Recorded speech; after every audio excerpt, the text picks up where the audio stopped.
you, or you can choose to listen and believe to the voice of truth. So we start again with a short prayer in the name of the Father, Son, Holy Spirit. Amen. Lord, open our hearts and minds so that we may be able to see what we are ought to see, to hear what we are ought to hear, so that we may be able to do what we are ought to do. In Jesus' name we pray. Amen. Mary, seat of wisdom, pray for us. In the name of the Father, Son, Holy Spirit. Amen. Good morning. Nakatulog ba kayo? I think the question is wrong, no? Nakaligo ba kayo? Yun lang. No? Yun lang. So yesterday, no, we watched a very beautiful film, no, The Passion of Christ. And I was asked with a very interesting question. No? He was asking me, Kuya Gabs, di ba patay si Lord ngayon?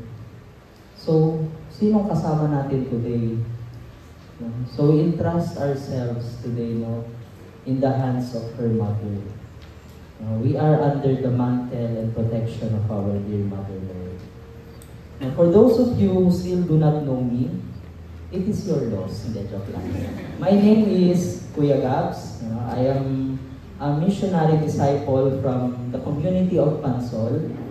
And I have been with the community since 2000. So, 2010, no? And I am one, no, of the servant leaders for the youth and the young professionals. And before anything else, no, before we start, can I ask you to congratulate the one sitting beside you? No? Please congratulate the one sitting beside you. Why do you need to congratulate? No?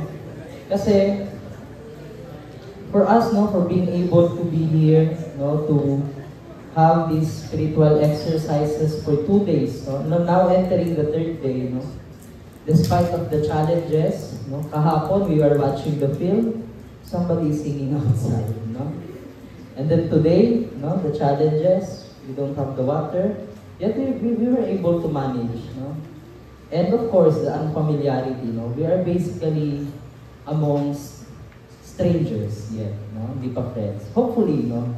After the retreat, no? We can call each other friends. And on behalf of the Holy Trinity and Mama Mary, I would like to say, no, thank you. No, thank you for persevering. No, I know it's very hard. No, for 3 days, you are basically imprisoned in this place. No? But at the same time, no, you are imprisoned in the love of God. Wow. No, how beautiful is that, no? You are imprisoned in the love of God. Hindi ka makakalabas. No? Walang labasan. Thank you so much for cooperating. No? I know it's very hard, no, to listen to so many talks. No? Good thing that the one standing in front is cute, so it's like a little bit bearable. No? So I know it's gonna be hard, no? The temperature is very hard, but thank you. Thank you for persevering, for cooperating, and for your attentiveness. No? Nakikita lahat yan, Lord. So, konting tiis na lang. Fiesta na. No? Konting tiis na lang. Mabubuhay ng muli si Kristo. The Easter Vigil is something to look forward to. No? It is a proof that great things happen to those who persevere, to those who are faithful, and most especially to those who are hopeful. Ano nga ulit yung theme natin for this year? You are my hope. No? So kapit lang, onting tiis pa. And while waiting, let us open our hearts, no? Our hearts and minds once more into receiving, no, what God desires to tell us today. So yesterday, Good Friday, a person demonstrated to us what a great love can do to someone. That love in its purest form can push you to do the extreme, to do the intense, and to do the most crazy thing. Crazy, even to the point of laying down your own life for the sake of the people you love. So these past 2 days, we have been hearing so many good things, no? We've been hearing so many good things. We heard about the beauty of our life and love, no? From Justine. And that this life and love that we have is a gift freely given by a God who is our Father. And this life and love is made possible in us because the source of life and love Himself chose to live inside us. And if I am to sum up, all the things that we have heard from God, no, from the beginning of this retreat up to this point, the message is simple. You are my beloved son. You are my beloved daughter. No? Vito, you are my beloved son. Joanna, you are my beloved daughter. No? Homer, excuse me, ano nga saglit? Tabi ka nga. Homer, you are my beloved son. No? We are all God's beloved. No, the same words that the Father has told Jesus, He's saying to you right now. No? Gabs, you are my beloved son. No? And you know what I realize? Is that Jesus is also telling you today, you know, your life is the same as my life. Your love mirrors the love that I have. Because the Father who loves me is the same Father who created you. Therefore, what I have done, you can do as well. No? How beautiful is that? That when God told us, I created you in my own image and likeness, what He also meant is that I created you with the capacity to give life in the midst of death, to give hope in the midst of despair, to touch people's heart with your words, to transform people's lives with your love, to sanctify this world with your presence. Imagine this world can become holy because you are in it. In short, you have in you the same capacity as Jesus. You have within you what I would like to call the Jesus potential. You carry within you the Jesus potential. So when we think of our potential, ako personally, I think of it as if like a fire. No? Katulad ng isang apoy. Your potential is like a fire. That if you use it for good, it can become a bonfire that brings warmth to people. Or like a flame that helps in cooking a meal that brings people together. A light that leads people out of darkness. A light that brightens a city. So, if we are to imagine our potential, you imagine it as if it's like a fire. No? So your potential can also be compared to a water. Pero hindi katulad ng limited water dito sa Japan. So it can be compared to a water, no?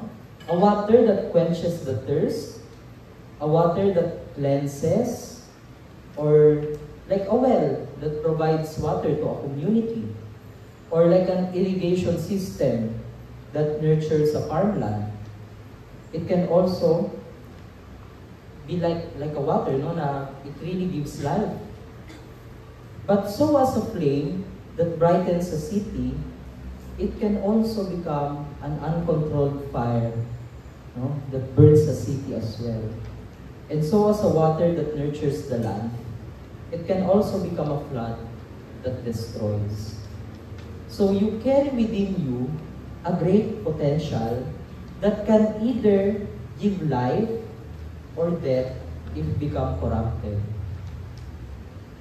Your potential can also be compared to a smartphone. Diba? If you have a smartphone, it's like having the whole world right at the palm of your hands and at the tip of your fingers. No? If you want music, it's there. If you want videos, it's there. No? You have the whole world in your hands. If you give it to a person who knows how to access it. Pero let's say you give it to an old person or a toddler, someone who doesn't know how to use it or know how to explore its full potential, matutulog lang yung potential niya. No? The potential will remain stagnant because they do not know how to use it. So tulad nga ng sabi ni Uncle Ben kay Peter Parker, no? With great power comes great. Yes. So in your hands is the power to give life or death to many. So your life story might be the life story of a most beloved hero or the story of a most hated enemy. Your life story could be a life story of the world's greatest saint or the life story of the world's worst sinner. And it all depends on what you choose to become. It depends on what you choose to become. Because when God created you with and out of love, He also created you with the gift of freedom and free will.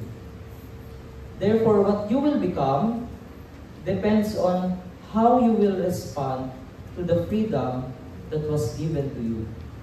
Depends on what you will choose to be. But regardless of our choices, may it be good or bad, you will be held accountable. You will be held responsible for the impact it will create in your own life and in the life of others. Again, it's all about your choice. I think now is the high time, no, to ask yourself, are the choices I make brings out the best in me and in others, or it brings out the worst in me and in others? Are the choices I make are life-giving or death-spreading? How would I know? No? Paano ko malalaman? It all depends on what I am consuming, on how I live my life, and on what I allow myself to feel. No, sabi sa Galatians chapter 6 verse 7, let us not deceive ourselves. What you sow, you shall reap. When we make decisions, it's good to ask ourselves first, are the choices that I make allows me to live in perfect harmony with God's plan? Or it creates chaos because I choose to do everything according to my own will? No? Ask yourself. No? It's good to have an examen today. What are the thoughts, the imaginations, the ideologies, the virtues that I put in my mind? What are the voices? What are the songs that I listen to? What are the things that I find entertaining? What are the videos, the movies, or the series that I watch? Who are the people that I follow, imitate, and look up to? What are the feelings that I allow myself to feel? Do I allow pride to take over me? Or do I always have the urge to be in control? Do I struggle to admit my mistakes or to ask for forgiveness? Do I always seek recognition or power more than service? Because the problem is not really committing pride. The problem is the wound that it creates in our relationship that leads people into thinking, this person treats me more as a competition more than a friend. Do I also allow envy to take over me? Does being envious make me resentful towards others? Do I secretly rejoice when someone else's fails? Do I wish for somebody's downfall? Again, the problem is not committing the envy, but the thinking, or the doubt that stains our integrity, that leads people into thinking, this person is not capable of being happy for others. And also, do I allow anger to take over me? Do I easily get frustrated and lash out on others when I am stressed? Do I allow stress to make me impatient and unkind? Does my anger leads me in hurting people physically? Because the problem again is not really in being mad, but the trauma it creates that leads people into thinking, I'm not going to be safe with this person. So it's not really about the sin, but the broken trust that wounds our relationship and kills the hope in us. And when you lose the hope in you, you will start to notice that people will find you not attractive anymore. Not because you are ugly or unattractive, but because they can no longer find or feel the hope in you. So this is what choosing sin does to us. It stains our credibility and it ruins our reputation.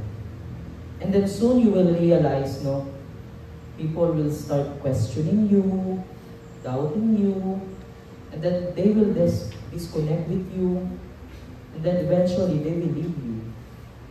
And then you will left thinking, ano ba yung ginagawa ko? Wala naman akong masamang ginagawa. Are you sure? Are you sure? And then you will start feeling depressed, alone, abandoned, and worse, desperate. And this becomes the corruption of the best. And the corruption of the best is the worst corruption of all. Now, sometimes when we think of corruption of the best, we think of it as when people turn from being good to being bad. But most of the time, the corruption of the best can also be when we turn from being good to no good at all. From becoming hopeful to hopeless. Now Jesus was saying in Matthew 5 verse 13, if the salt is spoiled, by which it is salted, it is no longer good for anything but to be thrown out. No, I happen to have my fair share of losing my own saltiness. Now, common misconception for us who are very active with the community, with spiritual life, that the journey will always be joyful and hopeful. How I wish. How I wish na it is that easy. But sometimes we can also get lost in our following. We can also get lost while remaining. Naliligaw kahit na nananatili. And in my experience, much more when you are active in the community life and entrusted with a certain responsibility, whether it is said or unsaid, there is a much greater expectation from you. Diba, Kuya Bong? So the experience, caused me of losing my own saltiness. When Ate Darlene, one of the youth leader in the Pansol, when Ate Darlene and I was appointed as the youth advisor in 2022, tama ba? 2022, we were given with this great gift, of leading the youth. And as youth leaders, God has given us a great opportunity, to be immersed in the reality of the young people for like almost every day. Because we have our schedules in Pansol for almost every day. And this immersion exposes you to their great potentials, great capacity, great strengths. But at the same time, it exposes you to their many shortcomings as well. To their inconsistencies, to their tendencies, to their lackings and unbearable attitudes. And unfortunately, I have come to a certain point where I allowed myself to focus on their weaknesses, their shortcomings, rather than their strengths. Along my journey as a youth advisor, I encountered so many issues. I am not perfect, guys. I just look like perfect, pero I am not.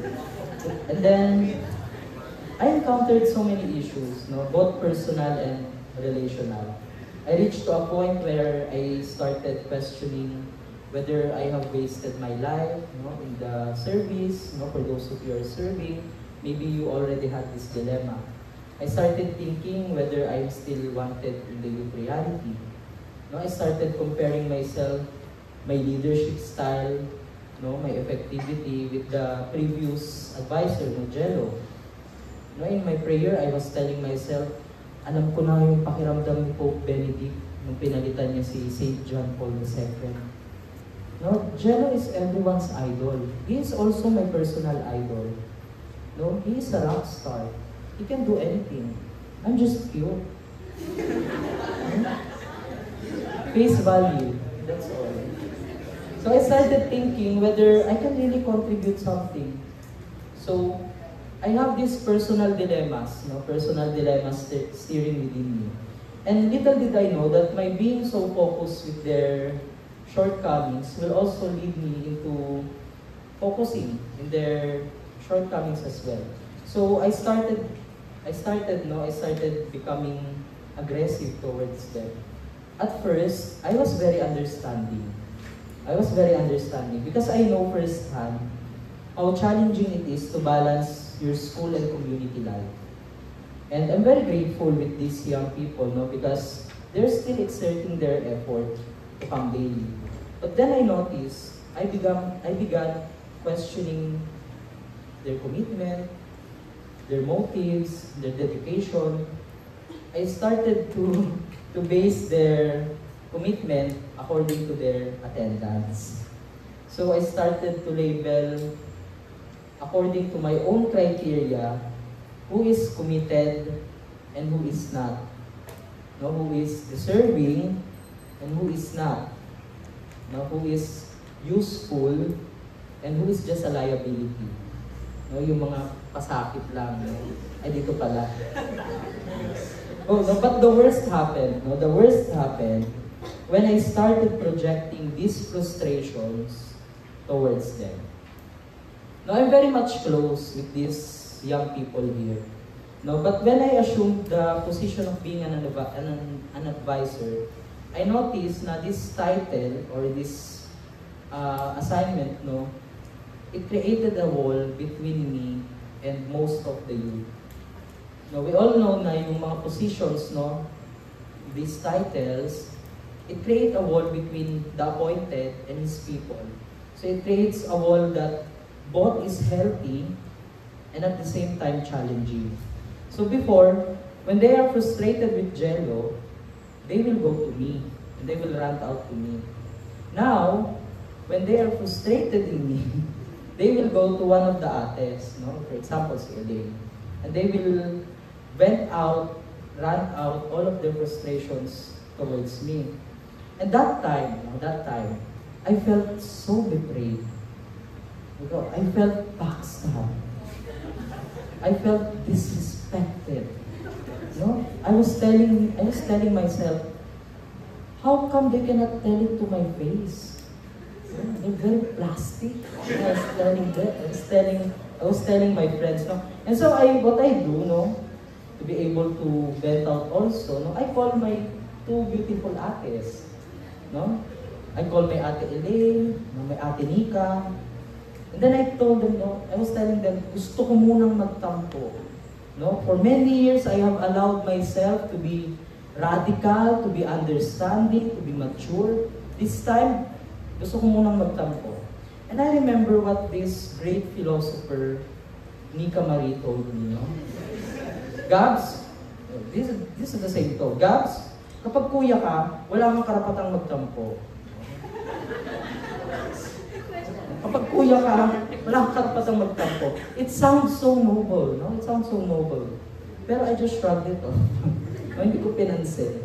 No? I was telling myself, this time, I want to give in with what I feel. No? Gusto kong pagbigyan yung nararamdaman ko. And then I allowed myself, of course. I allowed myself to feel the anger that I am feeling. And then I started to become overcritical of them. No? Particularly with Jopa and Ella, kasi sila yung pinaka-malapit sa akin. So we had an event, we had an event in the Kids Apostolate where I kept noticing na they're not making themselves useful. No, we are very busy and they were just standing around. And in our evaluation, I started attacking them. Started attacking them when they gave their opinions. There, I shamed them in front of the facilitating team. Sabi ko, next time, kapag magre-reklamo kayo, kapag nagbibigay kayo ng suggestions, make sure na ginagawa nyo rin, ha? Mahirap yung puro lang kayo sabi, tapos di nyo naman ginagawa. So very harsh, very harsh. And everybody agreed with me because they can notice it also. I was firm with being right, that I forgot to be kind. After that meeting, I started noticing that they're becoming more and more and more distant at me. I was okay with them being distant. I was okay. I was telling myself, I'm going through a lot lately. I don't think everyone's goal. I don't think everyone's problem right now. I stopped hanging out with the youth. I changed my treatment, my attitude towards them. One of the things noticed this sudden change and said, Kuya Gab used to be always joking around, very quirky, but right now he's very silent. So these accumulated frustrations made me think that maybe it's better to just focus on my own. I was telling my friends that I wanted to step down as a leader. I wanted to tell Kuya Bong na I will not be a youth advisor anymore, pero something within me says, wait until after the disciples retreat. Maybe you will learn something, maybe it will change your mind. And so that's what I did. I joined the retreat. And as for me, the retreat was indeed helpful. Just like this. The moment of silence and the longer time of prayer was really a gift that helped me align or realign myself and rediscover my purpose. But what helped me so much, particularly,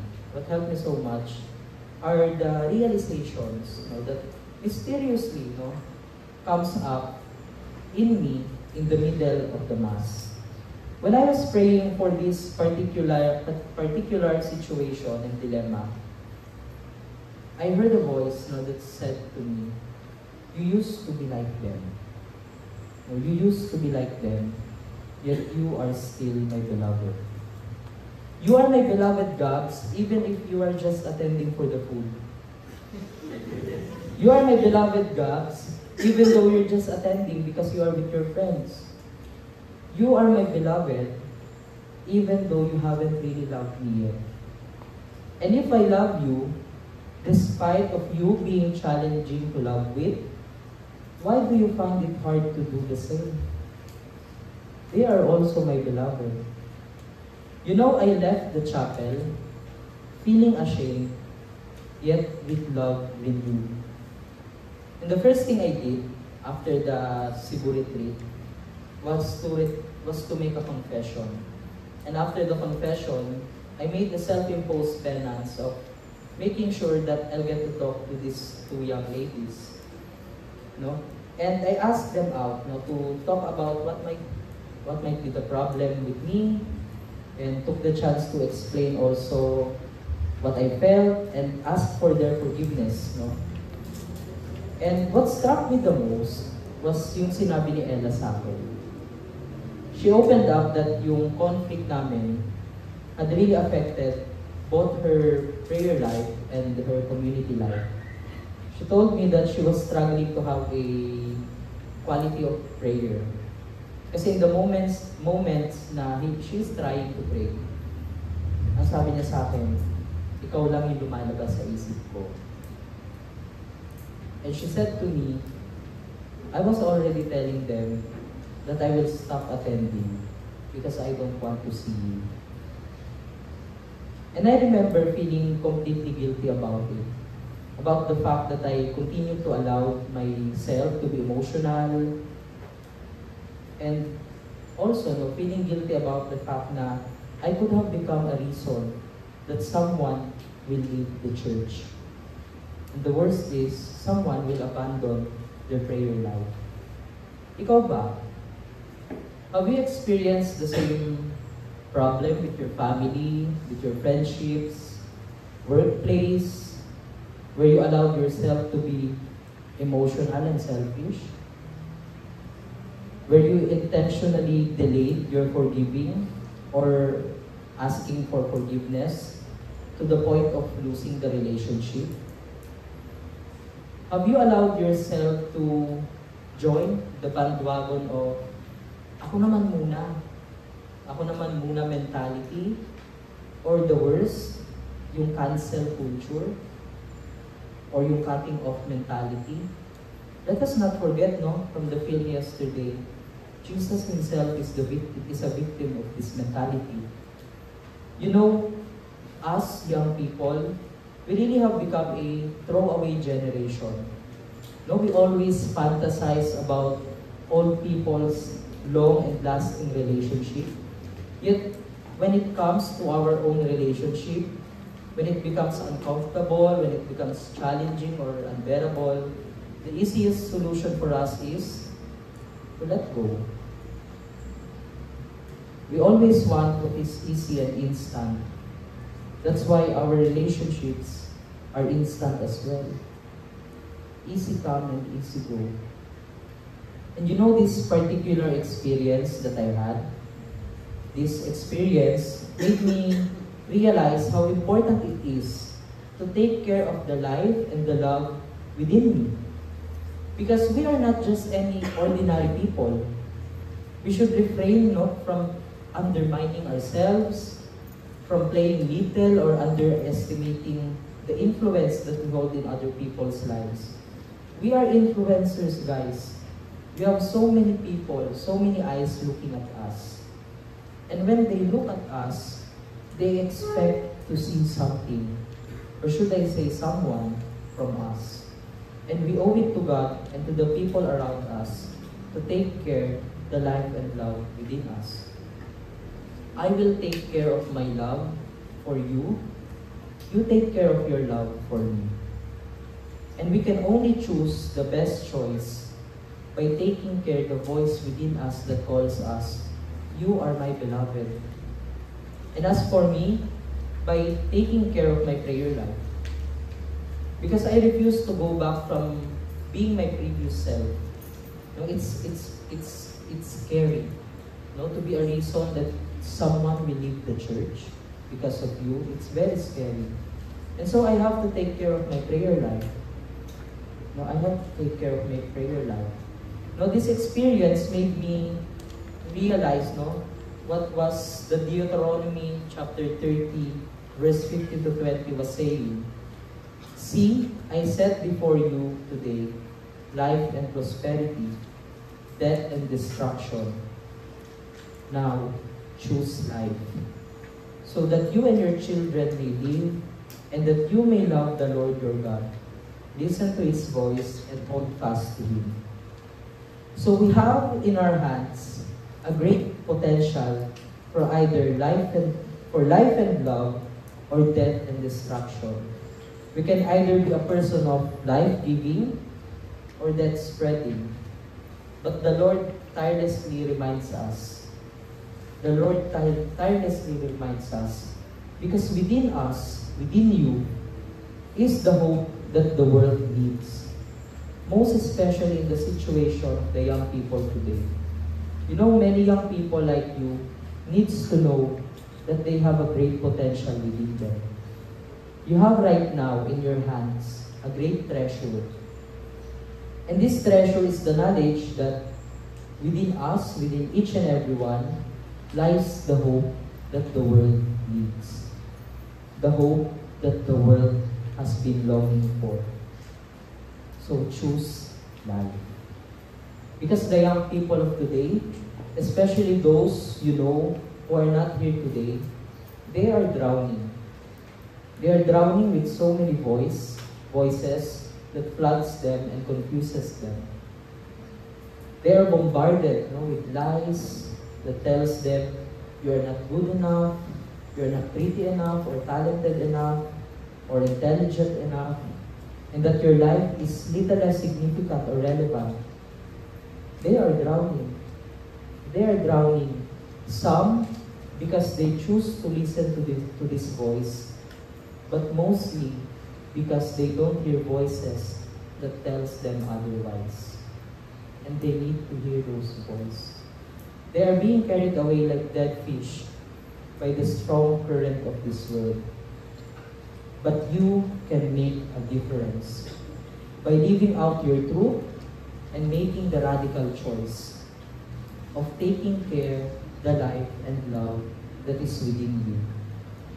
So I encourage you, young people, I encourage you to awaken the Jesus potential that is in you so that you can also call forth the Jesus potential that is stagnant, that is sleeping in the lives of others. You can either be a voice that leads people into hope or a lie that leads people into despair. You have a great treasure. You have a great treasure within you. Where will you invest it? So for our guide questions, for our moment of prayer, we can ask ourselves, what struck me the most? Either from the song, from the talk, what struck me the most? Am I aware of the Jesus potential that is in me? How am I living my life right now?